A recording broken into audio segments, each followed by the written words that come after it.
Саламатсызбы, сиздер менен БК Медиа каналы. Эгер биздин каналда биринчи болсоңуз, подписация баскычын басып, каналга катталып коюңуз.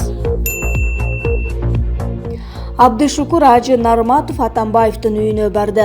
Бүгүн 1-июлда Кой Таш айылындагы мурдагы президент Алмазбек Атамбаевдин үйүнө диний аалым Абдышукур Ажы Нарматов барды. Бул тууралуу КСДПнын өкүлү Эрмек Окенов өзүнүн Facebook баракчасына билдирүү жазды. Элдик штабка Абдышукур Ажы келип, жылуу сөздөрүн айтып, тынчтык болсун деп дуа кылып кетти деп жазылат билдирүүдө. Эске салсак, мурдагы президенттин тарапкерлери 22-июндан бери Кой Таш айылындагы анын үйүнө элдик штаб ачып чогулуп турушат. Жогорку кеңеш 27-июнда Атамбаевден экс-президенттеге макамдалып, кол тийбестиктен ажыраткан.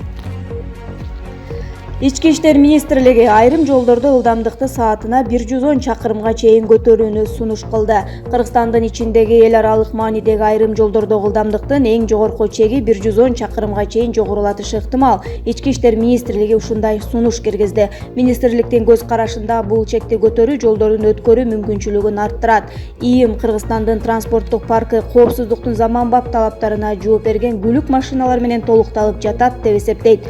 Коомдук талкууга коюлган документтин негиздемесинде акыркы жылдары эл аралык маанидеги жолдор оңдолгону, кайсы бир бөлүктөрүнүн чети, ортосу тосулганы бул кырсыктарды азайтууга салым кошкону жазылган. Ылдамдыктын чеги жолдун шарттары коопсуз кыймылды камсыз кыла турган жерлерде көтөрүлүшү мүмкүн. Учурда калктуу конуштардан сырт жерде ылдамдыктын эң жогорку чеги саатына 90 чакырым деп белгиленген. Зарылбек Рысалиев кризистен чыкты. Жогорку кеңештеги Республика Ата журт фракциясынын депутаты Зарылбек Рысалиев президенттин жана өкмөттүн иш башкармалыгына караштуу Атайын ооруканасынын кардиология бөлүмүндө дарылануусун улантууда. Анын абалы орточо оор. Бул туурасында Говорит ТВ агенттигине аталган оорукананын башкы дарыгеринин орун басары Александра Алексюк билдирди. Дарыгер кошумчалагандай, Рысалиев реабилитация бөлүмүнө которуу маселесин караштырышууда. Бирок азырынча кардиология бөлүмүндө калтырылды. Качан которула туурасында кошумча маалымдалат. Александра Алексюк сүрөттөгөндөй, депутат өзүн жакшы сезип калды, кризистен чыкты. Бирок журналисттер менен сүйлөшүүгө болбойт. Адамдар менен байланышуу анын абалынын начарлашына себеп болушу ыктымал. Нариман Түлеев саясий күчтөрдү биригүүгө чакырды. Бишкек шаарынын мурдагы мэри Нариман Түлеев мурдагы президент Алмазбек Атамбаевдин айланасындагы окуяларга байланыштуу билдирүү таратып, аны аймак аралык кастыкты козутуп жатат деп айыптады. Фейсбуктагы баракчасына Түлеев Атамбаевдин мыйзам чегинде жоопкерчиликке тартыш үчүн штаб түзүлгөнүн жарыялап, буга саясий күчтөрдү кошулууга чакырды. Бул штаб эч кандай саясий боёкко ээ эмес, эч бир тараптын кызыкчылыгын коргобойт. Биз Сооронбай Жээнбековдун бийлигин колдобойбуз жана Алмазбек Атамбаевга да каршы эмеспиз. Биз мыйзамдын духу жана тамгасы сакталышын гана каалайбыз. Штабтын ишмердүүлүгү саясатташпайт жана мыйзамдуулукту сактоого гана багытталат. Атамбаевдин катачылыгын далилдеш үчүн штаб анын резиденциясына тынчтык жүрүшүн жасайт. Аны мыйзам чегинде иш алып барууга чакырат. Биз колубузга конституцияны жана кодекстерди гана анын тарапташтарын мыйзам чегинде аракет кылууга чакырабыз. Азыркы учурда аны эч ким чакырган жок, камоого аракет кылган жок. Эгер керек болсо, суракка алууну кааласа, ал тергөө органдарына башка жарандар сыяктуу эле келиши керек жана өз көрсөтмөлөрүн бериши керек. Биз Индияда эмеспиз жана ал ыйык уй эмес, чоң масштабтагы саясатчы катары өзүн көрсөтүп келе жаткан киши баарыбызга үлгү болушу керек. Эгер ал өз күчүн көрсөткүсү келсе, курал менен эмес, эрки менен көрсөтсүн. Ал өзүнүн эркин муштумдай түйүп, коркпой барышы керек жана өзүнүн чындыгын далилдеши керек. Нариман Түлеев штаб мыйзамдуулукту жана туруктуулукту камсыздоо боюнча элдик штаб деп аталаарын жөө жүрүшү жакынкы күндөрү өтөөрүн белгиледи. Ал жүрүштөн кийин Атамбаевдин үйүнүн жанында мөөнөтсүз митингдер да болоорун кошумчалады. Нариман Түлеев штаб мыйзамдуулукту жана туруктуулукту камсыздоо боюнча элдик штаб деп аталаарын жөө жүрүшү жакынкы күндөрү өтөөрүн белгиледи. Ал жүрүштөн кийин Атамбаевдин үйүнүн жанында мөөнөтсүз митингдер да болоорун кошумчалады. Жээнбековдун кеңешчиси Азыранкулов Атамбаевга кошулду. Кой Таш айылындагы мурдагы президент Алмазбек Атамбаевдин үйүнө президенттин кеңешчиси Айбек Азыранкулов барды. Бул тууралуу коомдук активист Адил Турдукулов Facebook баракчасына жазды. Ал эми айрым ММКлардын маалыматына ылайык, Азыранкулов Атамбаевга колдоосун билдирип, Кой Ташка келген себебин акыркы кезде мыйзамсыздык болуп жатканы менен түшүндүргөн. Баары мыйзам чегинде болушу керек. Азыр элдин нааразычылыгын көрүп жатабыз. Мен 2006 жылдан бери КСДПнын мүчөсүмүн, биз бир команда элек деген ал. Азыранкулов быйыл апрелде эмгек өргөсүнө чыгып, андан ары кызматтан кетүү тууралуу арыз жазганын кошумчалаган. Эске салсак, Айбек Азыранкулов былтыр 27 апрелде президент Сооронбай Жээнбековдун кеңешчиси болуп тайындалган. Ал 2009-2010 жылдарда парламент депутаты болгон. 2010-2013 жылдары өкмөттүн Чүй областындагы кармыктуу өкүлү болуп иштеген.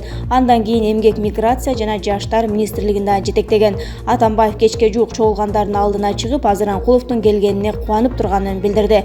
Жогорку кеңеш 27 июнда Атамбаевден экс-президент деген макамды алып, кол тийбестиктен ажыраткан.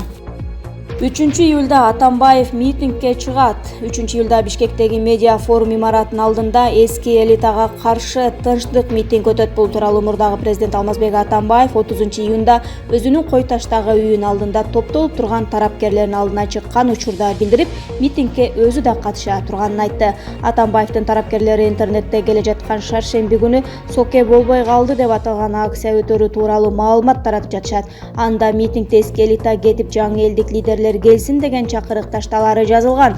27 июнда Жогорку кеңеш Атамбаевдин экс-президент макамын алып, кол тийбестиктен ажыраткан. Бул чечим укук коргоо органдарына аны кылмыш жообуна тартууга мүмкүнчүлүк берет. Мурдагы президенттин тарапкерлери 22 июндан бери Кой Таш айылындагы анын үйүнө элдик штаб ачып чогулуп турушат. Бийлик Атамбаев жана анын тарапкерлеринин митинг тууралуу маалыматына расмий комментарий бере элек.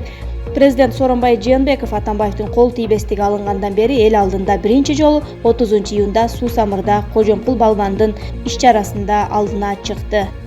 Ооруканада каза болгон өспүрүмдүн агасы дарыгерге бычак менен кол салды. Өзбекстандын Жизак шаарынын тургуну 14 жаштагы инесинин өлүмүнө жергиликтүү хирургду айыптап, ага бычак менен кол салды. Күбөлөрдүн айтымында окуя 29 июнда эртең менен болгон. Андан бир күн мурда жергиликтүү оорукананын хирургу 14 жаштагы бейтаптын бооруна операция жасагандан кийин өспүрүм каза болуп калган. Жизак облустук ички иштер башкармалыгынан 26 жаштагы жергиликтүү тургун адам өлтүрүүгө аракет кылуу айыбы менен кармалып, кылмыш иши козголгонун билдиришти.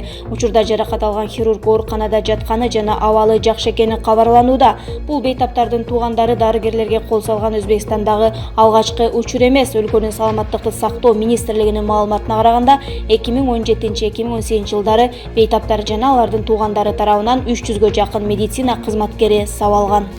Мексика жайдын саратанында 1 метр жааган кардын алдында калды. Мексиканын Гвадалахара шаары калың кардын алдында калганын BBC телеканалы билдирди. Маалыматка ылайык, айрым жерде кардын калыңдыгы 1,5 метрге жетет. Кар жааган учурда шаарда күндүн ысыгы 30 градусту көрсөтүп жаткан. Аймактын губернатору ойго келбеген окуя болгонун айтты. Мына чындап эле глобалдык климат алмашып жатабы деп сурап коебуз. Жаратылыштын мындай кубулушун биз көрө элек болчубуз, деди губернатор. Жергиликтүү бийлик бак-дарактар сынып, суу ташкындап жатканын маалымдады. Гвадалахара шаары Мексиканын түндүгүндө жайгашып, калкы 5 миллионго жетет. Асылбек Жээнбековдун мурдагы кеңешчиси Конституциялык палатага төрага болду. Конституциялык палатага жаңы төрага жана анын орун басары дайындалды. Бул тууралуу аталган мекеменин маалымат кызматы кабарлады. Буга мурдагы жетекчиликтин мөөнөтү аяктаганы себеп болгон. 1 июлдан тарта кызматка киришкен жаңы жетекчиликтин курамы: төрага Карыбек Дүйшеев, орун басары Эмил Өскөнбаев, катчы судья Мээргүл Бобукеева. Эске салсак, Конституциялык палатанын жетекчилиги 3 жылга шайланат. Буга чейинки төрага Эркинбек Мамыров 2016 жылдын 1 июлунан ушул жылдын 30 июнуна чейин иштеди. Карыбаев аталган палатага судья болуп 2019 жылдын 20 июнунда гана дайындалган. Баса ал 2013-2014 жылдары Жогорку кеңештин ошол кездеги төрагасы депутат Асылбек Жээнбековдун кеңешчиси болгон. Нөшөрлөп жаан жаап, тоолорго кар түшөт. Өзгөчө кырдаалдар министрлиги шашылыш билдирүү таратты. Узакка созулган кургак жана ысык аба ырайынан кийин Кыргызстан аймагында аба ырайынын кескин өзгөрүлүшү күтүлөт. Бул тууралуу КМден билдиришти. 3-4 июлдарда Кыргызстандын көпчүлүк аймактарында мезгил менен жаан жаап, күн күркүрөшү, бийик тол райондордо кар жаашы күтүлөт. Чүй, Талас, Ош, Жалал-Абад, Баткен областарынын тол райондорунда жана тоо этектеринде, Ысык Көл облусунун чыгышында жаан-чачын катуу жаашы мүмкүн. Айрым тоо этектеринде жана тол райондордо мөндүр жаайт. Батыштан соккон шамалдын ылдамдыгы жылдамдыгы секундасына 4-9 метрден 15-20 метрге чейин жетиши мүмкүн. Абанын температурасы төмөндөйт. Мындай туруксуз аба ырайы айыл чарба иштерин, автоунаа, энергетика жана коммуналдык кызматтардын ишин жана жайыттарда малды кармоону кыйындатат. 3-4 июлда күтүлүп жаткан нөшөрлүү жаан-чачынга байланыштуу республиканын дарыяларында суунун деңгээли көтөрүлүшү күтүлөт. Тоолуу жана тоо этектериндеги райондордо сел жүрүшү мүмкүн.